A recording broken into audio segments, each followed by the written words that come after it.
All right, man. Welcome back to Make Your Mark NBA channel. It's your boy Mark here again, coming to you again with another video today discussing Nikola Jokic and what a championship would do for his legacy. And this would be if he, hypothetically, if he wins the championship this year.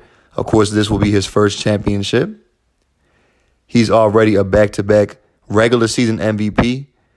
Not that many players have won back-to-back regular season MVPs. All right. So what he needs, what he's missing right now is, of course, a championship to further validate his legacy.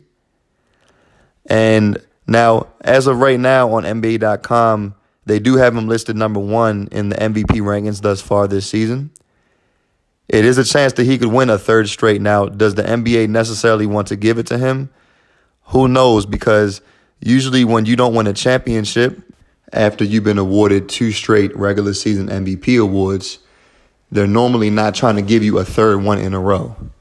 They're going to start looking to other players to give the MVP award to, because the regular season MVP award is an award that goes to the player that had the best season overall in regards to what he brought to the table as an individual player and how that resulted in victories for his team. That's usually how it goes. So 9 times out of 10, the MVP award goes to a player that's on one of the top 2 or 3 teams in their conference, except for certain seasons where a player did something exceptional that we have not seen in a while, like Russell Westbrook or something like that. All right. So usually you're one of the top teams in your conference. So it is expected of you to compete to win a championship. And when you don't do that for 2 straight seasons after they've awarded you the MVP award, they're going to start to look elsewhere to give the award to, because it's going to seem as if you do not deserve it. Now, in Jokic's case, he's had injuries to his team. That's why he's gotten a lot of credit and MVP consideration the past 2 years for how he's been able to carry his team despite his team having injuries, missing their second best player, that being Jamal Murray. Now you see that he's back.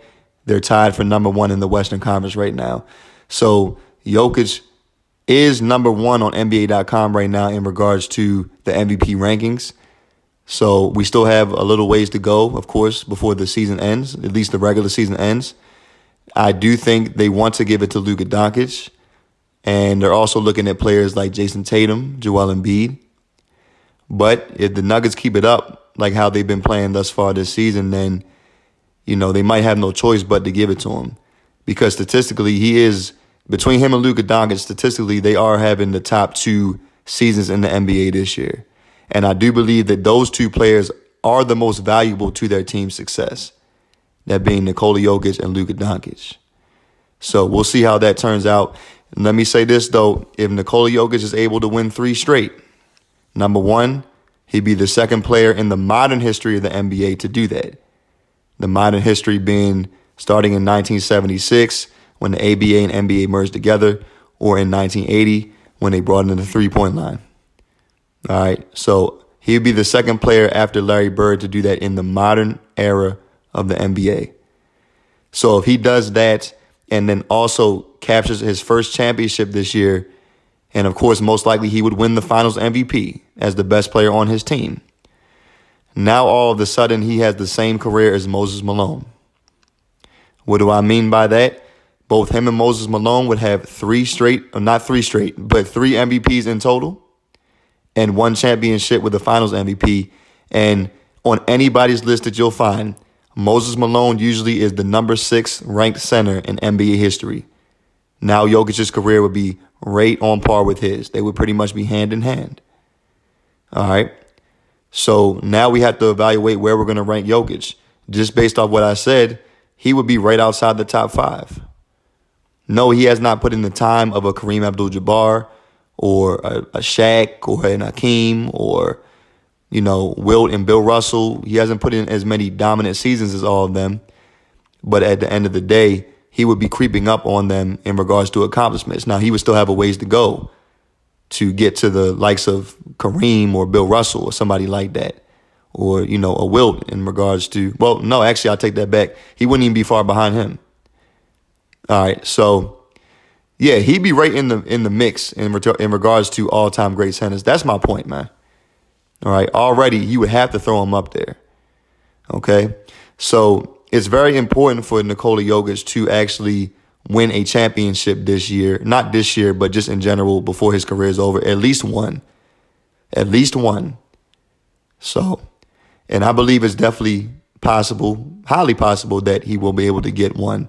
And hopefully he does for his legacy, because not only will he have the awards to show how great of a player he was, but on top of that, you know, when you really evaluate Nikola Jokic, he's arguably the best all-around offensive center in the history of the NBA already because of how great of a passer he is. He's the best passing big man in the history of the NBA. It's not even a debate. And you can even argue he's just the best passing player out of all the non-point guards in the history of the NBA. And that includes LeBron, that includes Larry Bird. You can actually make an argument for that. All around, he's one of the best passers in the history of the NBA in general, Nikola Jokic. All right, that man has eyes going all around his head. Okay? All right, so from an offensive standpoint, and then not only that, of course, as a scorer, you know, he's shooting at 60%. Like, he does not have, you know, an amazing amount of athleticism or anything like that, but it just goes to show you that, you know, when you have a diverse skill set on the level of Nikola Jokic, it can make up for that and then some, because he's shooting over 60% this year. He's a highly efficient player. Highly efficient. When you have a player on your team that's shooting 60% and can pass the ball like that, I mean, you're really not wasting too many offensive possessions, man. All right. So, yeah, Nikola Jokic is already, in regards to what he can bring to the table, he already is one of the best centers ever. But to validate his overall greatness, again, he has to bring a championship home for his squad.